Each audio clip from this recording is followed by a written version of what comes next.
तो बड़ा एक अहम मसला तो पाकिस्तान का हल हो गया कि ये जहांगीर साहब अगले वज़ीर आज़म के उम्मीदवार हैं। हुजूर कोई और, मैं सवाल आपसे ये करना चाहता हूँ कि ये जो इख्तलाफात की कहानी है, कुछ लोग कह रहे हैं कोई इख्तलाफात नहीं है, जिस तरह इनकी दोस्ती जाली है इस तरह इनकी दुश्मनी भी जाली है, तो ये बात गलत है भट्टी साहब जो मैं कह रहा हूँ? बिस्मिल्लाहिर्रहमानिर्रहीम। मोहतरम काजी साहब और भट्ट साहब, गुजारिश ये है, दोस्त का दोस्त दोस्त हुआ करता है, दोस्त का दुश्मन दुश्मन हुआ करता है।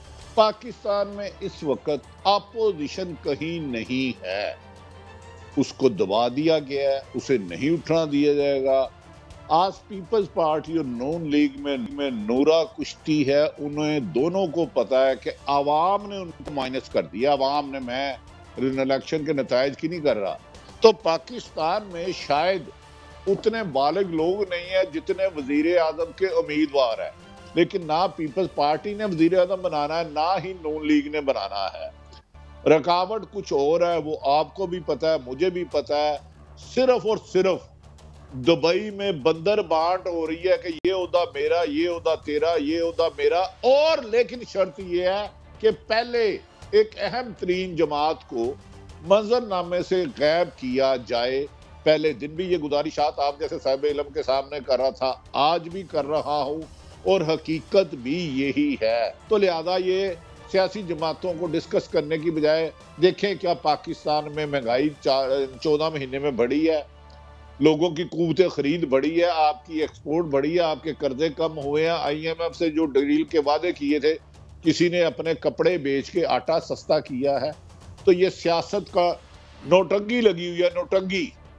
इनकी चाबियां किसी के पास भी, मैं आपको गारंटी दे रहा हूं, ना नून लीग के पास फैसले की डिसीजन पावर है, ना। भट्टी साहब एक बात तो है ना, ये तो भट्टी साहब एक बात तो है ना, जहांगीर तरीन साहब बहरहाल उनकी एक है सियासी स्टैंडिंग, इतने कंट्रोवर्शियल नहीं है जितनी ये दो पार्टियां हो चुकी हैं। तो मेरे ख्याल में बेटर चॉइस तो जहांगीर तरीन साहब ही होंगे, क्योंकि इस तरफ तो अवाम जो है, जिस तरह आप कहते हैं कि सोशल बेस, तो मुझे लगता है कि जितने भी सर्वेज आए हैं उसमें तो ये उड़ गए हैं। तो मेरे ख्याल में पोर्टेंट उम्मीदवार तो जहांगीर तरीन ही लगते हैं। क्या कहेंगे आप? देखें काजी साहब, ये तो इलेक्शन फैसला करेगा। अगर दोनों पार्टियों से कहे तो जहांगीर तरीन हर लिहाज से बेहतर है, लेकिन क्या जहांगीर तरीन साहब पूरे मुल्क में चारों सूबों में उम्मीदवार खड़े कर सकते हैं? लाहौर पंजाब में उन्होंने खासी हद तक जोड़ तोड़ किया, लेकिन वोट बैंक मेरी अपनी राय में किसी और का है। क्या तीनों सूबों में क्या सूरत हाल है?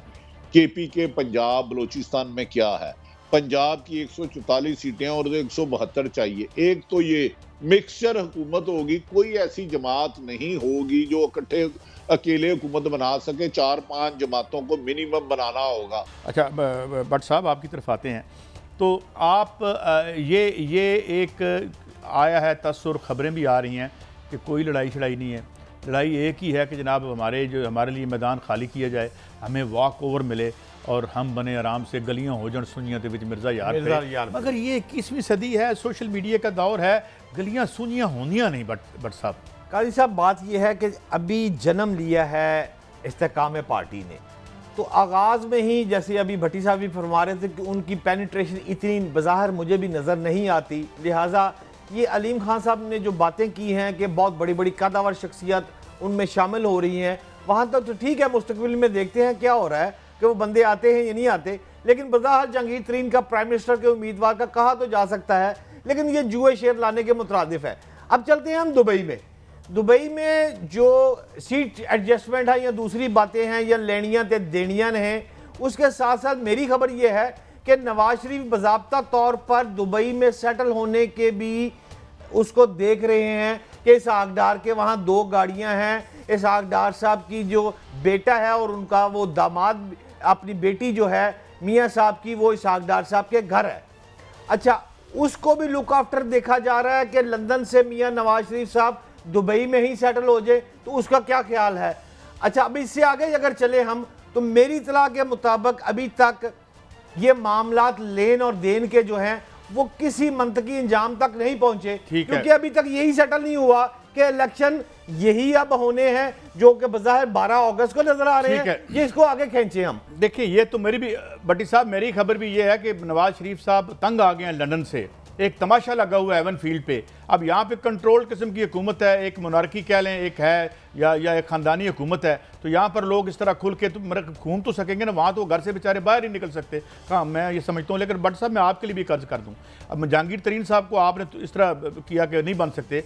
मोहम्मद खान जुनेजो साहब ने कितने उम्मीदवार खड़े किए थे जब जिस वक्त वो वज़ीर आज़म बने थे। सिर्फ मैं आपको मिसाल दे रहा हूँ, मैं आऊँगा इस पर आपका जवाब लूँगा। जी भट्ट साहब मैं आपकी तरफ आ रहा हूँ। ये फरमाइए कि ये एक तो वो कि मेरे ख्याल में दुबई बेहतर रहेगा, वहाँ तो ज़िंदगी जीरन हो जाती है यार, और मुझे बड़ा अफसोस। जी जी जी जी भट्टी साहब। अच्छा कैसब, गुजारिश ये है कि एक अहम तरीन ख़ानदान ने 1 करोड़ पाउंड की इन्वेस्टमेंट की है मई के पहले हफ्ते दुबई। उनके लिए नवाज शरीफ साहब के लिए दुबई सेटल 1 करोड़ पाउंड भट्टी साहब। जी जी, ये कम बता रहा हूँ, इससे छोटी सी रकम है उनके लिए। जी जी, ये माइनर थी। तो दुबई, अमेरिका, यूएई, सऊदी अरब मैटर नहीं करते। देखिए यूके में ना एक प्रॉब्लम है कि आप इधर किसी की जुबान बंद नहीं कर सकते। अपनी मर्जी से वो शॉपिंग सेंटर में नहीं तशरीफ लेके जा सकते। मेरे ख्याल में जाना चाहिए उन्हें। अपनी मर्जी से आइसक्रीम नहीं खा सकते, अपनी मर्जी से वॉक नहीं कर सकते, अपनी मर्जी से मस्जिद में नमाज अदा नहीं कर सकते। काजी साहब, इतना अरबों खरबों डॉलर, ये गलत बात है। मैं इसको जमहूरियत नहीं समझता। नहीं, ये वाक किसी को नहीं करना चाहिए। मैं कहता हूँ उतना मोहतरम नवाज शरीफ का हक है जितना इधर भी किसी भी यूके नेशनल का। कि दुबई क्या है, उधर बादशाह खाना उठा के कोई फेंक देगा, 10 साल अंदर ही नहीं आएगा। इधर वो अपनी मर्जी से, उनका एक करीबी दोस्त मिला है जो उनको खाना पिछले 15-20 सालों से भेज रहा है।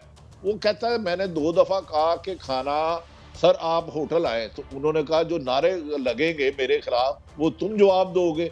सोशल मीडिया 1 मिनट में पूरी मुल्क में वायरल। ये वो बंदा है जो खाना मियां साहब को देता है। मियां साहब एक ब्रेक बड़ी साहब, एक ब्रेक है और एक ब्रेक है, और हम इसको तो बड़ा एक अहम मसला तो पाकिस्तान का हल हो गया कि ये जहांगीर साहब अगले वज़ीर आज़म के उम्मीदवार हैं। हुजूर कोई और, मैं सवाल आपसे ये करना चाहता हूँ कि ये जो इख्तलाफात की कहानी है, कुछ लोग कह रहे हैं कोई इख्तलाफात नहीं है, जिस तरह इनकी दोस्ती जाली है इस तरह इनकी दुश्मनी भी जाली है। तो ये बात गलत है भट्टी साहब जो मैं कह रहा हूँ? बिस्मिल्लाहिर्रहमानिर्रहीम। मोहतरम कादी साहब और भट्ट साहब, गुजारिश ये है, दोस्त का दोस्त दोस्त हुआ करता है, दोस्त का दुश्मन दुश्मन हुआ करता है। पाकिस्तान में इस वक्त अपोजिशन कहीं नहीं है, उसको दबा दिया गया है, उसे नहीं उठना दिया जाएगा। आज पीपल्स पार्टी और नून लीग में नूरा कुश्ती है। उन्हें दोनों को पता है कि आवाम ने उनको माइनस कर दिया। आवाम ने, मैं इलेक्शन के नतायज की नहीं कर रहा, तो पाकिस्तान में शायद उतने बालिग लोग नहीं है जितने वजीर आजम के उम्मीदवार हैं।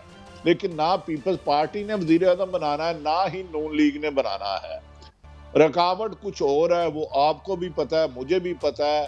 सिर्फ और सिर्फ दुबई में बंदर बांट हो रही है कि ये ओहदा मेरा, ये ओहदा तेरा, ये ओहदा मेरा। और लेकिन शर्त ये है कि पहले एक अहम तरीन जमात को मंजरनामे से गैब किया जाए। पहले दिन भी ये गुजारिशात आप जैसे साहिब इल्म के सामने कर रहा था, आज भी कर रहा हूं, और हकीकत भी यही है। तो लिहाजा ये सियासी जमातों को डिस्कस करने की बजाय देखें क्या पाकिस्तान में महंगाई 14 महीने में बढ़ी है, लोगों की क़ुव्वत खरीद बढ़ी है, आपकी एक्सपोर्ट बढ़ी है, आपके कर्जे कम हुए हैं। IMF से जो डील के वादे किए थे, किसी ने अपने कपड़े बेच के आटा सस्ता किया है।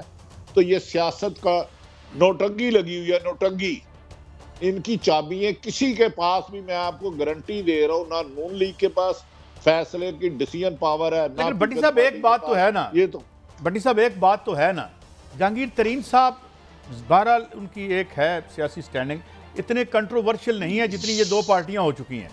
तो मेरे ख्याल में बेटर चॉइस तो जहांगीर तरीन साहब ही होंगे, क्योंकि इस तरफ तो अवाम जो है, जिस तरह आप कहते हैं कि सोशल बेस, तो मुझे लगता है कि जितने भी सर्वेज आए हैं उसमें तो ये उड़ गए हैं। तो मेरे ख्याल में पोर्टेंट उम्मीदवार तो जहांगीर तरीन ही लगते हैं। क्या कहेंगे आप? देखें गाइस साहब, ये तो इलेक्शन फैसला करेगा। अगर दोनों पार्टियों से कहे तो जहांगीर तरीन हर लिहाज से बेहतर है। लेकिन क्या जहांगीर तरीन साहब पूरे मुल्क में 4 सूबों में उम्मीदवार खड़े कर सकते हैं? लाहौर पंजाब में उन्होंने खासी हद तक जोड़ तोड़ किया, लेकिन वोट बैंक मेरी अपनी राय में किसी और का है। क्या तीनों सूबों में क्या सूरत हाल है? केपी के पंजाब बलूचिस्तान में क्या है? पंजाब की 144 सीटें और 172 चाहिए। एक तो ये मिक्सचर हुकूमत होगी, कोई ऐसी जमात नहीं होगी जो इकट्ठे अकेले हुकूमत बना सके, 4-5 जमातों को मिनिमम बनाना होगा।